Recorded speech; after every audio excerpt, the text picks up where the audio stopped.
Want your podcast and videocast to be seen, heard, found, and rewarded in this noisy digital world? Then join podcast industry experts Tom Hazard and Tracy Hazard as they debunk all that outdated and bad advice you've been getting from the podcasting gurus and share what actually works today, bringing you those smart cut tactics proven to feed thousands of brands, blogs, videos, podcasts, and social channels with bingeable original voices like yours.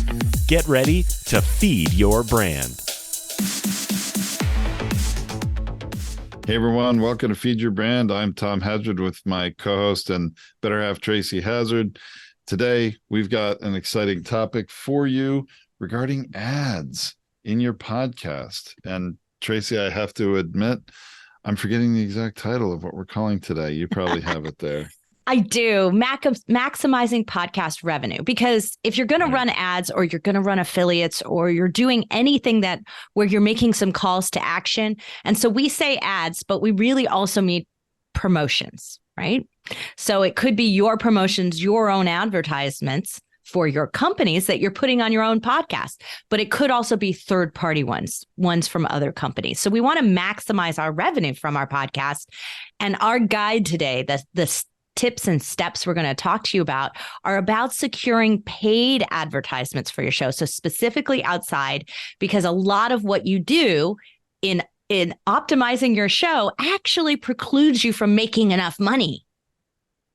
So really what we're talking at first here, Tracy, isn't it right that we're talking about making sure your show is properly prepared for really being what it needs to be to attract third-party advertisers. Is that right? Yeah, third-party advertisers or affiliates. So it doesn't mean somebody's paying you ad dollars, and it's certainly not programmatic ads through any of those companies that say, oh, we'll place ads on your show. This is not what we're talking about because they do not care about the quality of your show. A play is a play is a play. That's all they care about out there. It's on volume, and you're just one of many.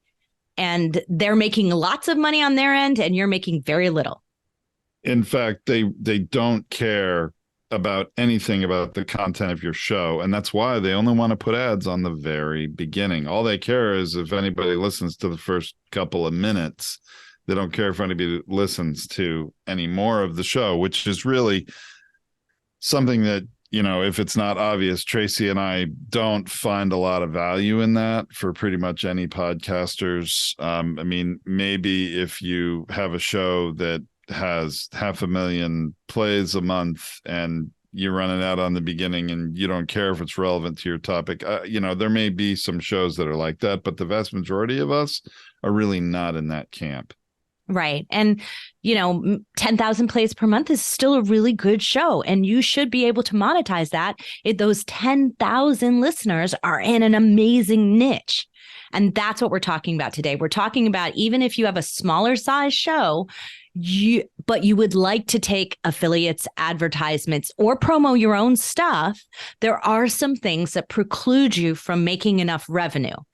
And so some of them are in the setup side of things, the very first way you started your show.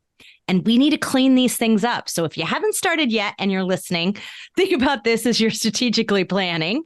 And if you've already started but didn't really think you were going to take advertisement and you've done some of these things, it's not too late to fix it. You can always pivot your show.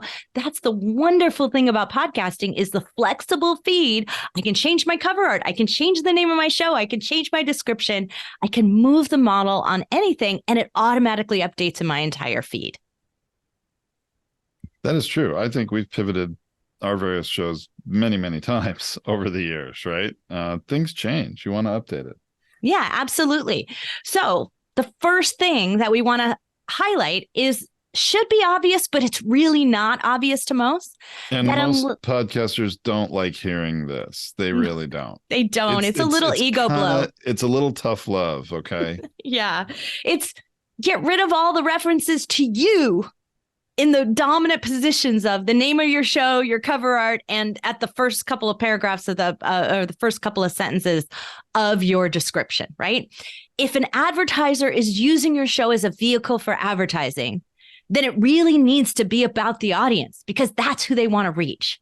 So everything should be geared towards being the right place to reach that audience and not all about you. That doesn't work well with advertisers. Now, I want everybody listening who is a podcaster whose face is on their cover art to really listen to this, because there is a place for you to be highlighted and featured. It is your show. Absolutely no question. All we're suggesting is the podcast cover art, which is the first thing people see in their listening app, may not be the best place to do that. Exactly. Cover art, title, description, just the first couple of sentences. It doesn't mean you don't want to say it's hosted by, right? Like we want that in there, hosted by expert, but we just don't want the whole thing to be about you. And the intro. So that's my next tip on you is get rid of the overly salesy long intro that is all about you.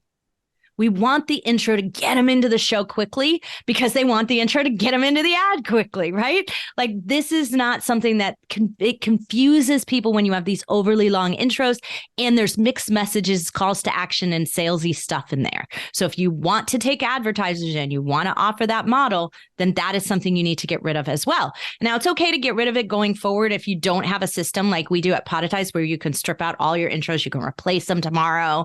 Like, so if you haven't been able to do that, that's okay. But keep in mind that those other episodes will probably not attract as many advertisers. They won't be as excited about your back catalog as they would if you had it nice and clean from the beginning. But that doesn't mean you can't do it going forward. Please do it going forward because that's what most advertisers are going to check out your latest episode. They're going to see what you're doing today. The other stuff I want to get rid of is stop doing the stupid other ads we were talking about pre-call, right? We were talking before about all these ad programs, right? These programmatic ads that are just stuffing minutes and minutes worth of ads. In fact, we just heard a client who has an ad for a producer, which we don't put ads on any of our clients' shows because it's a waste of time. It's going to get one person out of every 10,000 you hear, and it's not worth it to crowd our clients' episodes with that kind of advertisement. Let me clarify that one because I think it requires a little bit of clarification. So we're talking about, customers hosting on our platform, but we don't produce their episodes. Their producer is running ads for their production company on a real estate related show. And, very few of those, people who are listening to a real estate investing related show are going to want to launch their own podcast and need a producer. So why on earth is that person allowing a producer to advertise to their audience? It's a distraction. It's not relevant to why anybody's listening. It's just a waste, really. Yeah. I mean, if you're going to offer somebody and they're going to give you a discount, which in this case, we found out they weren't, right? Like if they're going to give you a discount or they're going to do something like that, put it in the post roll, put it after your outro, put it at the end, because then somebody's listened to the show and said, wow, that was really well produced. Now they've earned the right to maybe put that ad in only in that situation, but do not put them in the beginning of your show. You're just getting longer to get into the content, and that frustrates your listeners. And advertisers are going to have more confusing messages. They don't understand it. They hear the irrelevance and they're like, why would I want to advertise on this show? So you're making it so that nobody wants to advertise on your show. The next thing is thinking about watching your playthrough. If you're not getting good playthrough and people are dropping out in the first couple of minutes, or you're not watching those stats and you don't understand what's going on in your own show on your episodes, and you're not seeing that consistently through, you actually don't really have a good show to advertise on. And that's something you then need to work on. How do I create stickiness so that somebody will go all the way through so I can put multiple ad spots as needed, or I can put post-roll ad spots, mid-roll ad spots, put them in other places and not have to put them on the beginning because all I can do is get somebody to click, start to listen, and then they give up. So you need to watch your playthrough if you truly want to make sure that you're providing value to your advertiser, because they're going to pay attention to whether or not they got conversion. And if nobody's listening to their ad because they aren't getting past the first 2 minutes of the show, then they're never going to hear the ad that's in the mid-roll position. Really good point, Tracy. That's so important as to making sure people are going to get through. In fact, that's related to a tip you were going to cover later, but that sometimes the most valuable ad position is actually a post-roll one. And I know that's counterintuitive, but it's true. Maybe we'll talk about that more later. Well, we just did that as an episode. An episode of Feed Your Brand. So you can go back and listen to that entire episode on that, about why we believe the post-roll position is the most valuable position. But it does mean somebody has to listen through your show to get to it. That's right. Now, if you're not getting enough playthrough and you're taking guests, you're doing interviews, the next strategy is to make sure you're getting the right type of guests, right? We want more right fit, relevant guests. They need to be valuable to the audience. They need to be valuable to the advertiser. These are things we have to think about. If we want advertisers in our niche industry, we know who they want to hear from. They're more than willing. Think about it this way. If they're more than willing to sponsor an event where that speaker is, then they're highly likely to want to hear them on your show too, right? They want to be associated with where those guests are, because that is good for their brand, good for their ads. So we definitely want to pay attention to that. And we don't want to just take anyone on our show. It can also increase our playthrough rate when we have really good, relevant guests that our audience care about. So it does two things. You want to take the next one, Tom? Because sometimes it's okay, but most often it's just not. Yeah, sure. You got to think about your show, the content, and is it controversial? And I'll tell you, I'm really surprised sometimes certain podcast shows. Now, I'm not going to out anybody here because I don't think that is helpful, quite honestly. But some people who are in business, and presumably their business is not along political, ideological lines, make no secret about how they feel about certain political things. And honestly, while there are many different, actually thousands of different podcasts out there that are in the religious and spirituality category that talk about religion, most people in business, it's a pretty good rule of thumb to don't talk about politics and don't talk about religion, because they're divisive topics that make not only listeners potentially want to run in the other direction, or sponsors. Now, obviously, there are exceptions to that. It's true. It may be why your show is advertisable, maybe why the advertisers are attracted to you. So think carefully about the advertisers you'd like to attract. And does being controversial help you or hurt you? Right. Does picking a side on anything help you or hurt you? Or narrowing down your audience by saying we're only Christian, we're only Jewish, we're only Muslim, right? If we say that that's only our audience, that might be ideal, actually, for what you want to do. But it also might make it so that advertisers that you want are not attracted to your show. You have to think about that. And look, it's free speech. I really don't care which way you want to do this. But if you want to maximize your revenue, you have to be cognizant of who your advertiser is, because they cannot afford negative brand association. They're not going to spend money to have something that they don't want to be associated with. Right or wrong doesn't matter. That's the way it is. This is why TV advertising, streaming advertising, like all of this is the way that it is. I mean, look, Jon Stewart, if you want to go left on something, Jon Stewart just lost his show on Apple because he would not tamp back his speech about China. It happened. So it happens on both sides. That's not even really a political issue within American government politics. That was a corporate political issue. That's right. Between Apple and their factories in China where all their products are made. And, this is a complicated geopolitical issue that not only it wasn't even about sponsors, it's about the company footing the bill for his show, and they pulled the rug out from under it and said, you know what, if you're gonna be have your integrity to speak freely about anything you want, including China, you're not going to do it on Apple TV Plus. That's basically what they said, right? Agree with it, don't agree with it, that's fine. But I love podcasting. It is a safe haven of free speech, 100%. And we as a platform embrace that. And you can publish any topics on Podetize for anything. We're not the gatekeepers of that, ever. Now, listening apps have the right to be. And, so do sponsors certainly have the right to advertise on your show or not. And that really relates to the next piece. Well, I want to say one more thing before we go on to that. Okay. One of the things we built into our ad mixing platform was the ability to block a single episode.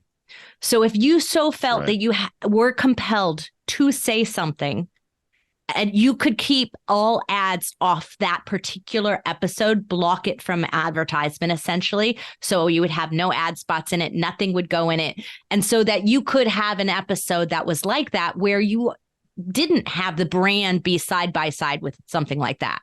So we do have some controls in our system that we built in. And think about that. If you're in control of your own ad spots, you're mixing them into your own show, that if you do decide you really feel like you need to make a statement because maybe it's very personal and your audience knows that and they need to hear it from you, then go ahead and do that. But don't take ads on that particular episode. And that's what you go back to your advertiser and say, hey, I'm going to do this. I want you to understand what this is, but I'm not putting your ad on this particular episode in a way of protecting your brand safety, right? And in a lot of cases that will work. And in some cases the brand might say, just because you have an episode there at all, I don't really want to be associated with your show. And that would be their choice too. But I think a lot of times a carve out like that would work. In fact, in our system, you can just uncheck multiple episodes if you don't want to have ads put on them. That's your choice, certainly. Right. And so that does go hand in hand with the next one, Tom. Right. Which is really about mature subject matter, especially mature language, profanity, things like that. Many advertisers won't care a bit about it because people are opting in to listen to you. This is not broadcast television or radio. The FCC has no jurisdiction or control over what we say in our episodes. Many sponsors are fine with it, but some may not be. And so you just want to be aware of that. If your show is family brands, think about that.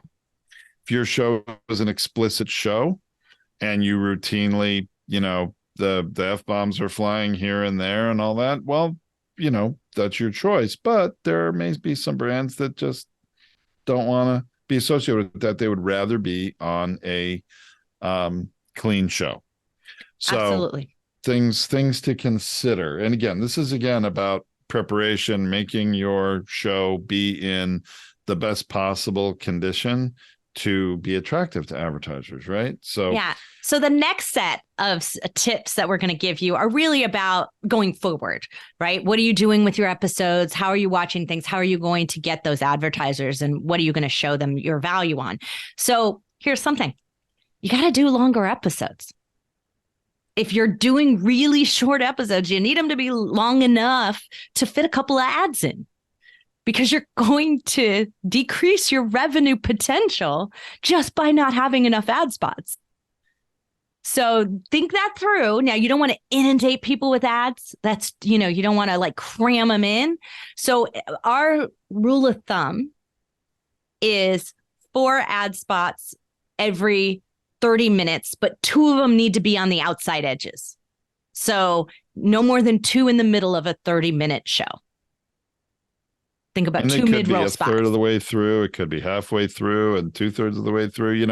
You can spread them out and putting them in places where it's a natural break or a good fit for them to exist. You certainly never want to interrupt an important thought, or certainly never in the middle of a word. And that's what some of those programmatic ad systems will do. Kind of like, when you watch a YouTube video and it just pauses it in a really bad moment. They don't take any care in deciding where those ads go. After so many minutes and seconds, the ad's going to go in. It's going to pause that YouTube video. With podcasting, you have the ability to control that and make it be in an appropriate place. So that's really important. Yeah. And then if that's not possible, because of the way your audience is, like maybe they just don't have a long attention span, or if that's just not the model that you want to run your show in, do more episodes. And doing long shows, do more episodes might be another option to maximize your revenue as well, right? Now you have the ability to have more ad spots in a week, and your downloads are going up each week as well. So you're going to be doing a double increase in terms of more space for ads and more downloads for ads. This is one of the things that a lot of podcasters don't realize, and I have this conversation pretty frequently, is that, I see podcasters who are doing affiliate, taking advertisers, and, starting to actually monetize their show. And they have a limited number of downloads per month, maybe, 8,000, 10,000. Some people, they've less flatlined than that. And that, well, yeah, but I see that they have already recorded and produced and have episodes scheduled out well in through the summer of the next year already. And that I just saw this recently with another podcast. I'm like, the fastest way you can provide more value, not only to your listeners, but also to your advertisers or the affiliates, and get, more conversion. Or your own promos. Yeah, is increase the frequency of publication from once a week to twice a week. When you have a depth of episodes already recorded and produced, that's pretty easy, right? That you really just move up the publication schedule. Now, I'm not trying to give everybody more work to do. If all you can do is record enough to publish one episode a week, by all means, please do that. But if you're way ahead and you've got more than 6 months deep ready to go, well, you've got another 90 days to record more episodes. If you move it all up, what is 6 months ahead becomes 3 months. Now you're publishing twice the number of episodes in a given month. Every one of your listeners will download twice the number of podcasts. Your download numbers go up. And when your advertisement is directly tied to how many downloads you have a month, you're going to make more money. The advertiser is going to get more impressions. And sometimes just more impressions is enough to reinforce their brand message. So this is a win-win-win for everybody. Plus your listeners, they get more of you, which they've opted in, and they want more of you. Yeah. And this is when we say do more episodes, this also means stop doing seasonal. So do not take seasonal breaks. That's fine for television series because they sell their advertisers in blocks. But you don't want to do that. You want monthly revenue. You want it to be steady. So stop doing the seasons. It is not in your best interest to do that. So when we say do more episodes, we don't even mean more than one a week is one model, but also making sure you're at least getting 52 weeks a year, right? So make sure that that's happening as well.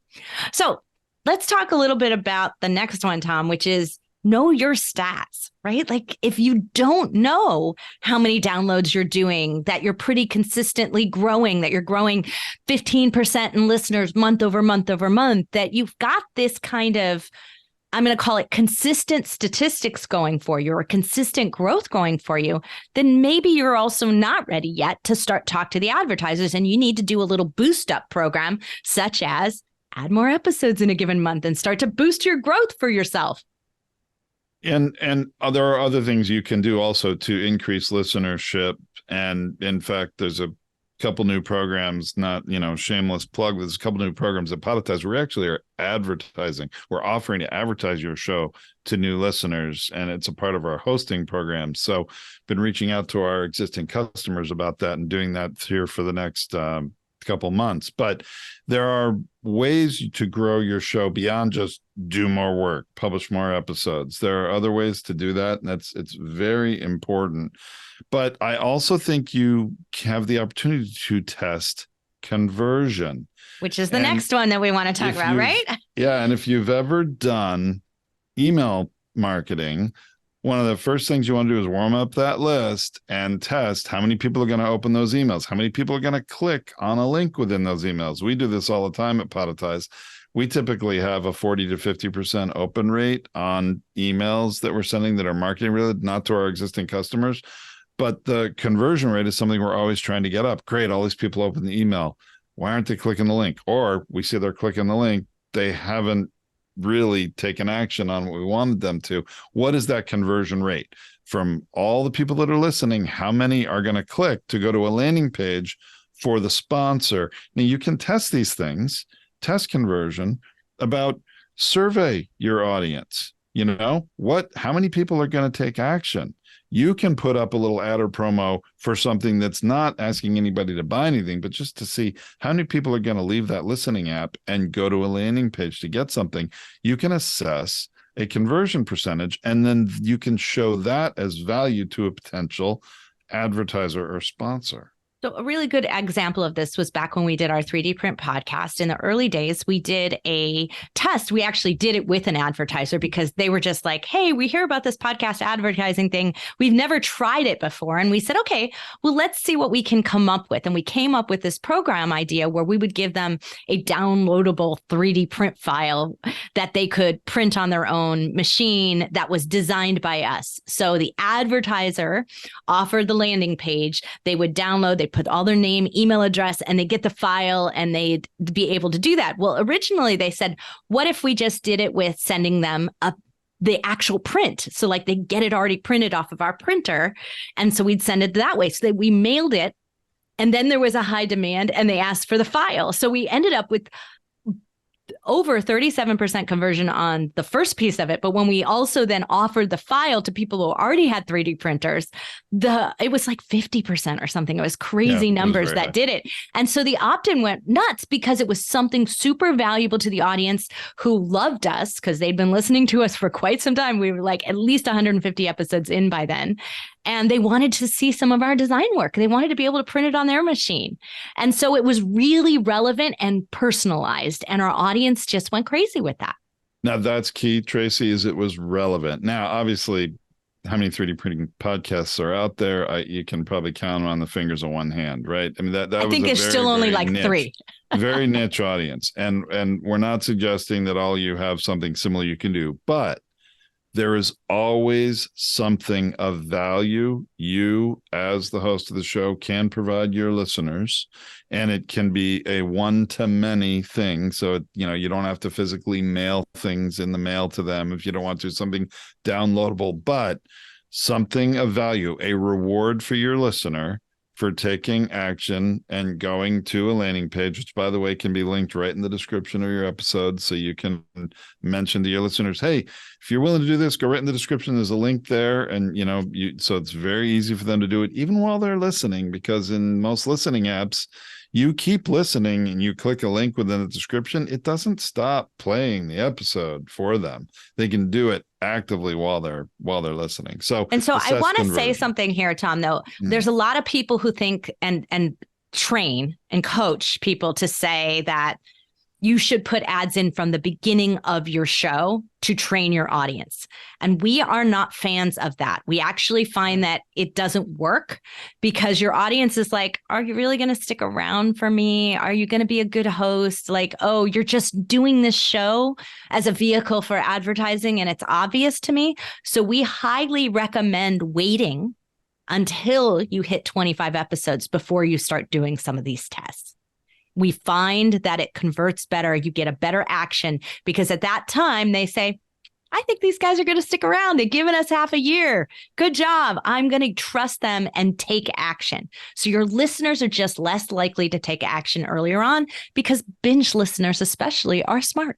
And they know that there's lots of people in the podcast industry who quit their show and aren't sure if you're going to be one of them. So that's an important one to keep in mind as well. Yeah, so if you're going to do a test, wait. And remember what Tracy said earlier about you don't have to put ads on every episode.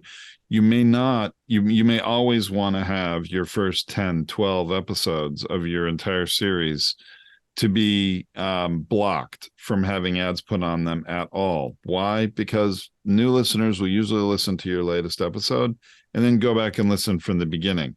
So they'll binge through at least the first, 10, 12. And we used to find, even after hundreds of episodes, our listeners of our first podcast would be binging through, dozens and dozens and getting through all of them and say, hey, I'm on episode 54 and I have a question. They would write in or something, right?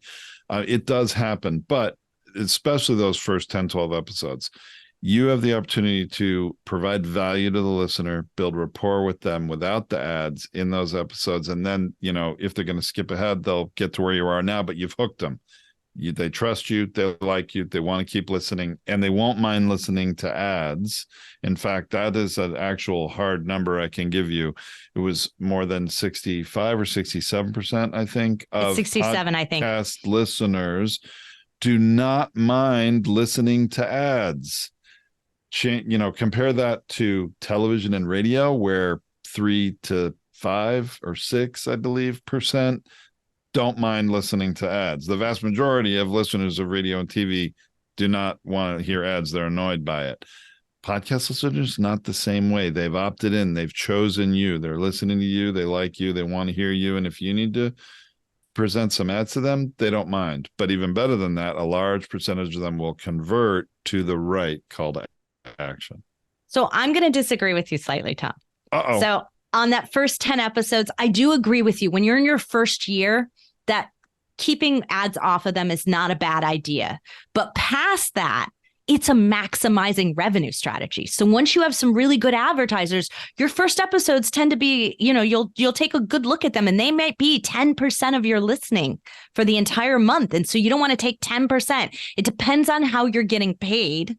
Of course, if you're getting paid per every 1,000 downloads, you don't want to miss the revenue on those first 10. But you also need to balance that against your listener growth. And if the ads are preventing listener growth, you kind of need to have that balancing act on it and do some testing. So maybe you want one ad in those episodes and not 2, or you just, are very cautious about it and you don't do it with a new advertiser. You wait till someone renews with you and you give it to them as a bonus. So there are ways to maximize your revenue on that. And that may be one of them. So be thinking about that. You make a good point, Tracy. Look, this is a decision for each of us podcast hosts, and it's a business decision. Do you put ads on those very first episodes once you start having ads, or do you leave them off? Because those first episodes statistically will get the most listens of any episodes in your entire catalog because they're the first ones. And even if people don't listen to all of them, they're going to go back and listen to those first ones.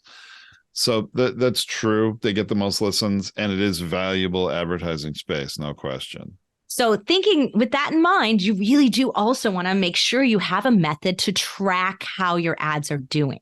So don't just trust that your advertisers got that covered.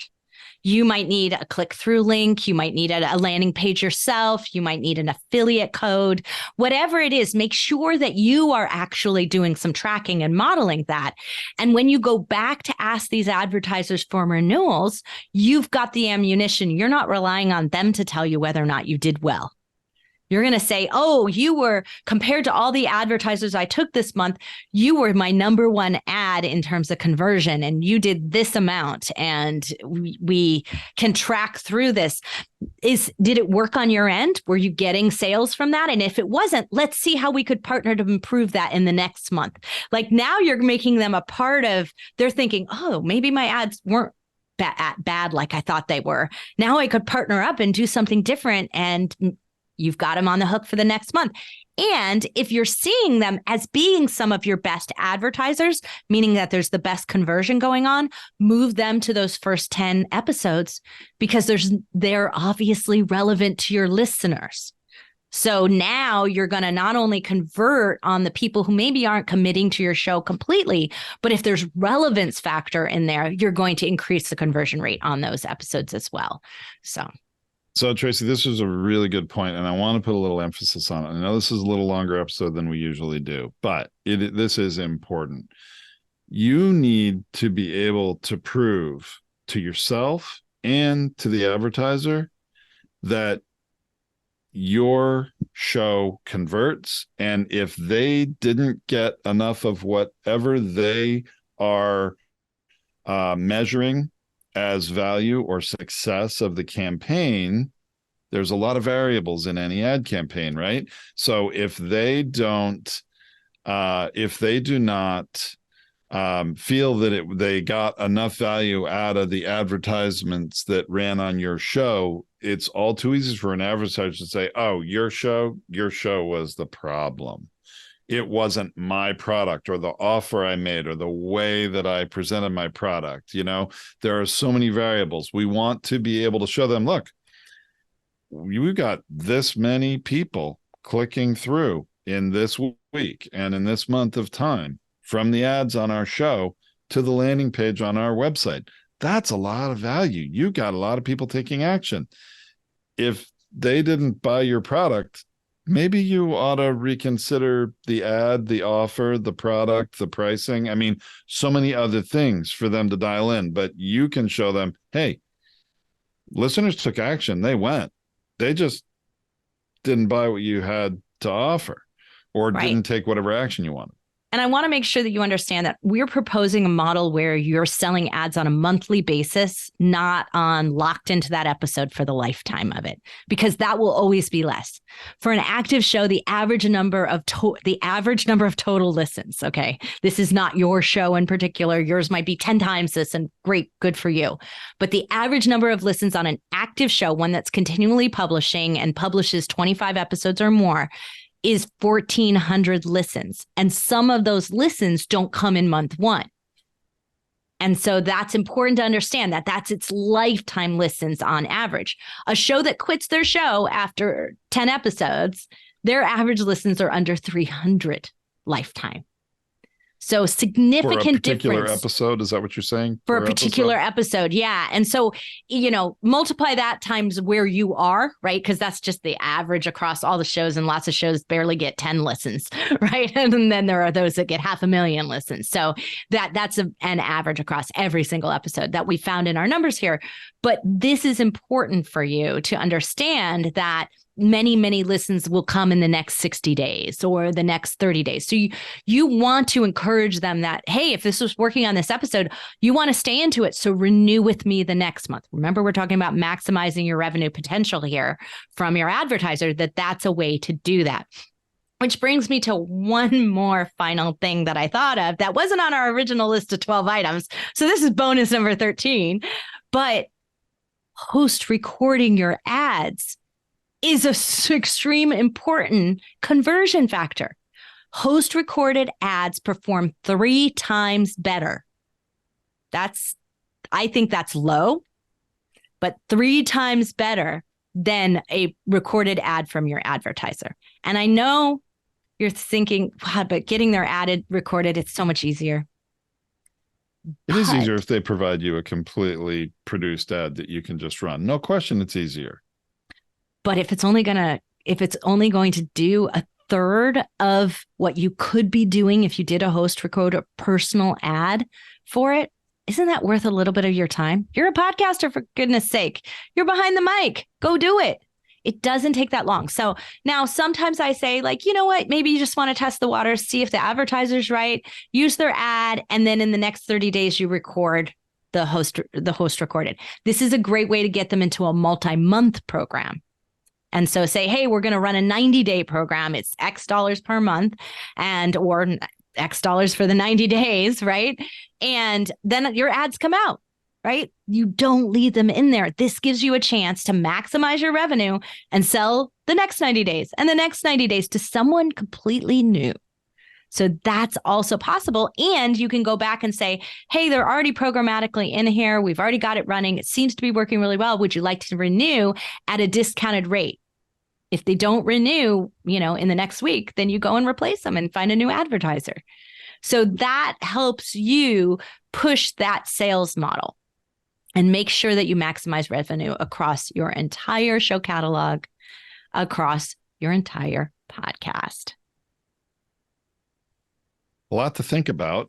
But the great thing is you do this preparation and then, you're ready. Start testing. I love that.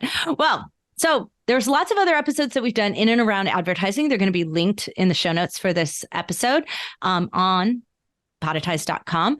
But we also want to make sure you look in the description, right? It's going to be in there. If it's on YouTube, there should be descriptions right there with all the linked episodes so you can know what else to watch next. So if you want to do some of those things we referenced, here's some of those stories, here's some of those tips, they're going to be there for you. That's what we're here for. Plus, you can always reach out to us and say, hey, do you have a tip for this? I guarantee you, we do. We've probably got a video, an episode, or a short tip that shows you how to do it. We have quite a large resource library with a lot of those things. So don't be afraid to reach out. All right. Thanks so much for listening, everybody. We'll see you next time on Feed Your Brand. This has been Tom and Tracy. Until then. And for those of you in the live stream, we'll see you next week. Take care. Heard something useful today, but didn't have a chance to write it down? No worries. Tom and Tracy have you covered. Head to podetize.com, where you can get free tips, resources, advanced masterclasses, and launch boot camps. While you're there, book a free audit to find out how your podcast scores against the competitors and what you can do about it. Last thing, don't forget to follow Podetize, Tracy Hazard, and Tom Hazard on social so you can ask questions during their next live stream. Until next time, keep podcasting.